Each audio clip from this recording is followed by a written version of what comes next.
वर्ष 1568 में नीदरलैंड्स यानी हॉलैंड के लोगों ने स्पेन के विरुद्ध विद्रोह कर दिया था। उन दिनों नीदरलैंड्स स्पेन की कॉलोनी हुआ करता था। उस दौर में स्पेन एक महाशक्ति हुआ करता था। आधे विश्व पर उसका राज था, जबकि नीदरलैंड स्पेन का एक दलदली कोना मात्र था। नीदरलैंड्स के पास कोई प्राकृतिक संपदा भी नहीं थी। नीदरलैंड्स के विद्रोह का कारण मजहबी था। स्पेन कैथोलिक ईसाई मजहब को मानता था, जबकि नीदरलैंड्स प्रोटेस्टेंट था। हम में से बहुत कम लोग जानते हैं कि कैथोलिक और प्रोटेस्टेंट भले ही ईसाई हों, लेकिन एक दूसरे के खून के प्यासे रहते हैं, वैसे ही जैसे मुसलमानों में शिया और सुन्नी। लगभग 80 साल के संघर्ष के बाद नीदरलैंड्स स्वतंत्र हो गया। इस विद्रोह का नेतृत्व वहां के संभ्रांत शासक और व्यापारी वर्ग ने किया था। इन्हें वहां बर्गर्स कहा जाता था। बर्गर्स ने विद्रोह का नेतृत्व तो किया, लेकिन कभी स्वयं हथियार नहीं उठाया।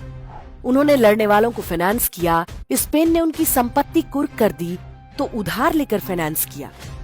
हॉलैंड के बर्गर्स उधार चुकाने के लिए पूरे यूरोप में प्रसिद्ध थे, इसलिए उन्हें उधार मिलने में कोई समस्या नहीं हुई। स्वतंत्रता मिलने के बाद उन्होंने अपने लड़ाकों को बड़े बड़े जहाज दिए और विश्व के चारों कोनों पर भेजा। इन्हें ही डच भी कहा जाता है। आज के मलेशिया, इंडोनेशिया और श्रीलंका को उन्होंने अपना उपनिवेश बना लिया। वो भारत में भी आए थे, लेकिन यहाँ केरल में ही त्रावणकोर के राजा ने उन्हें खदेड़ दिया था। आज भी नीदरलैंड्स यानी हॉलैंड दुनिया के सबसे संपन्न देशों में से है। आज भी वहां की बैंकिंग और कॉन्ट्रैक्ट एनफोर्समेंट दुनिया में नंबर 1 पर है। नीदरलैंड का कोई व्यक्ति आपसे कोई एग्रीमेंट करता है तो मानकर चलिए वो कभी उसे तोड़ेगा नहीं। नीदरलैंड्स के बाद अब बात भारत की करते हैं। जब भारत पर मुस्लिम आक्रमण हुआ तो भारत के नगरों के हिंदू संभ्रांत यानी व्यापारी और शासक वर्ग क्या कर रहे थे? अधिकांश स्थानों पर वे स्वतंत्रता के लिए लड़ने के बजाय शांति और स्वतंत्रता खरीदने के प्रयास में जुटे थे। शांति और स्वतंत्रता तो नहीं मिली। हाँ, पेमेंट आज भी चालू है। आज तक किश्तें भर रहे हैं, धन ही नहीं अक्सर बेटी के रूप में भी। समाज के लड़ाकू लोगों को फाइनेंस करना, मजाल क्या जो पड़ोस की वाल्मीकि बस्ती के 10 युवकों को इकट्ठा करें और कहें कि तुम लड़ो, हम तुम्हारे साथ हैं। भारत आज भी सबसे गरीब देशों में है। यहाँ के व्यापारी सबसे असुरक्षित हैं और उनकी संपत्ति भी सबसे असुरक्षित है। अब जानिए कि इस कहानी का सबक क्या है।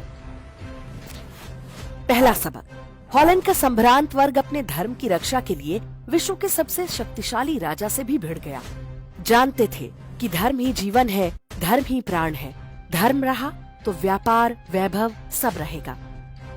दूसरा सबक, हॉलैंड के बर्गर्स उधार चुकाने के लिए प्रसिद्ध थे, आज भी हैं, और इसी को शास्त्रों में कहा गया है कि सम्मान और कीर्ति को खोना मृत्यु से भी भयानक है। तीसरा सबक, वे उधार चुकाने के लिए प्रसिद्ध थे, इसलिए उधार तुरंत मिल गया। जिस समाज में लोग एक दूसरे के पैसे मारने लगते हैं, वहाँ केवल गरीबी रह जाती है।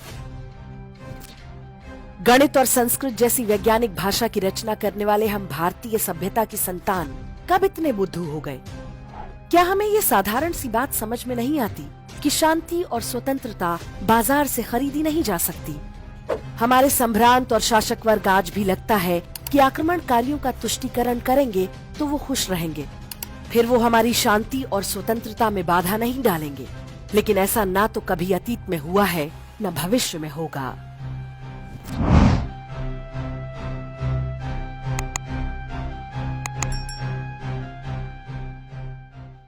इंडेक्स ऑनलाइन के वीडियो समाज को समर्पित हैं।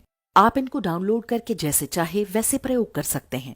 चाहे तो आप हमारे टेलीग्राम चैनल से जुड़ सकते हैं। वहां सारे नए पुराने वीडियो आपको मिल जाएंगे। हमारे सोशल मीडिया लिंक हर वीडियो के डिस्क्रिप्शन में होते हैं। हमारा एकमात्र उद्देश्य हिंदू समाज को जागृत और एकजुट करना है। इसमें सहभागी बने। धन्यवाद।